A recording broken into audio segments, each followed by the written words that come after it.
इस वीडियो में देखेंगे हम उत्तर प्रदेश की नृत्य कला, नाट्य कला, संगीत कला। ठीक है, चित्र वाली बुक खोल लेना, चित्र वाली जो बुक है पीडीएफ। संगीत कला देखेंगे पहले। देखो, नाट्य शास्त्र के जनक कौन थे? भरत मुनि। नाट्य शास्त्र के रचयिता कौन थे? भरत मुनि। नाटक याद रखना, नाट्य नाटक करते हैं। और नाट्य शास्त्र को उत्तर प्रदेश के संगीत का बाइबल कहते हैं। नाट्य शास्त्र को क्या कहते हैं? उत्तर भारत में संगीत का बाइबल। अमीर खुसरो। अमीर खुसरो के बारे में देख लेते हैं। इनका जन्म कासगंज के पटियाली में हुआ था। अमीर खुसरो का जन्म कब हुआ? कासगंज के पटियाली में। ये बहुत अमीर थे, ठीक समझो, त्रिक। अमीर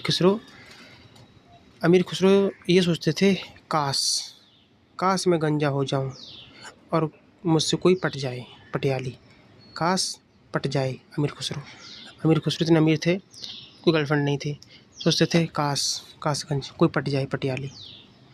तो अमीर खुसरो का जन्म कहाँ हुआ? कासगंज के पटियाले में। अब ये ध्रुपद और ईरानी संगीत उन्होंने मिक्स की थी।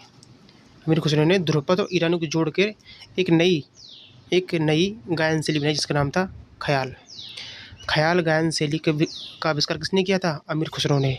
और ख्याल गायन शैली दो को मिला के बनती है, दो शैलियों को मिला के, एक ध्रुपद और ईरानी संगीत। ठीक है। और ईरानी संगीत के आधार पर इन्होंने तराना, कव्वाली, नक्शे गुल का आविष्कार किया। तीनों का, तराना, कव्वाली, नक्शे गुल का आविष्कार किसने किया? अमीर खुसरो ने किया। और उन्होंने और भी कुछ काम किया, तबला और सितार का आविष्कार भी किया। याद रखना इन्होंने क्या काम किया, मैं बताता हूँ दोबारा से। अमीर खुसरो ने ध्रुपद और ईरानी को मिला के ख्याल गायकी बनाई शैली। ठीक। इसके बाद इन्होंने तराना, कव्वाली, नक्शे गुल और तबला और सितार का आविष्कार किया। सब याद कर लेना, तराना, कव्वाली, नक्शे गुल, तबला और सितार का आविष्कार इन्होंने किया था। नेक्स्ट, वल्लभाचार्य पुष्टि संप्रदाय के संस्थापक थे। पुष्टि संप्रदाय के संस्थापक कौन थे? वल्लभाचार्य। और इन्होंने क्या किया?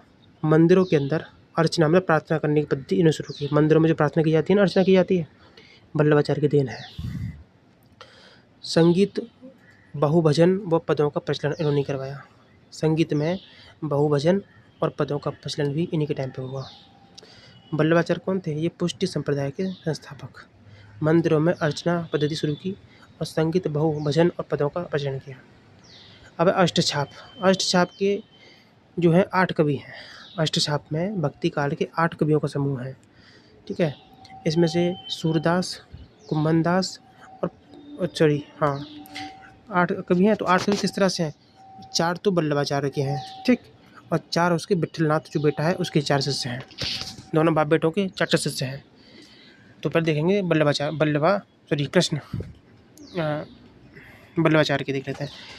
तो देखो, सूरदास, कुम्भनदास, परम आनंददास और कृष्णदास। भाई सूरदास कृष्ण की पूजा करते हैं, उनको परम आनंद मिलता है।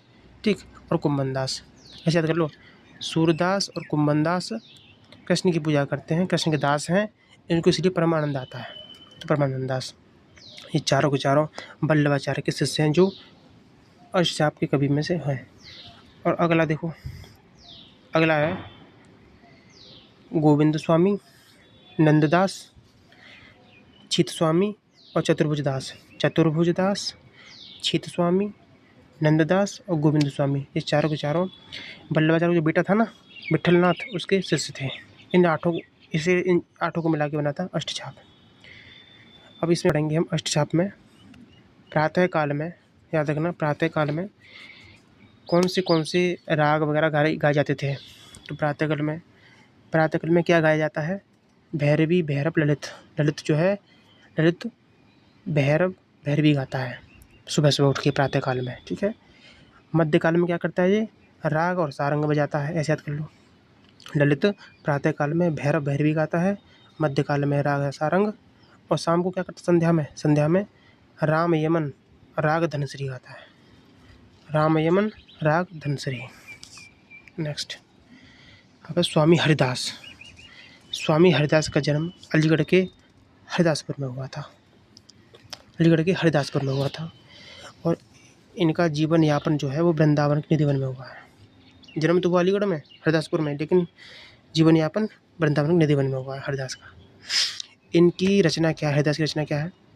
श्री केलीमाल तथा अष्टपदों की रचना इन्होंने की। इन्होंने श्री केलीमाल की और अष्टपदों की रचना की। नेक्स्ट, अब ये जो हरिदास थे, स्वामी हरिदास, इनके शिष्य कौन थे? देखो, इनके शिष्य थे बैजू बावरा, गोपाल, मदन राय और तानसेन।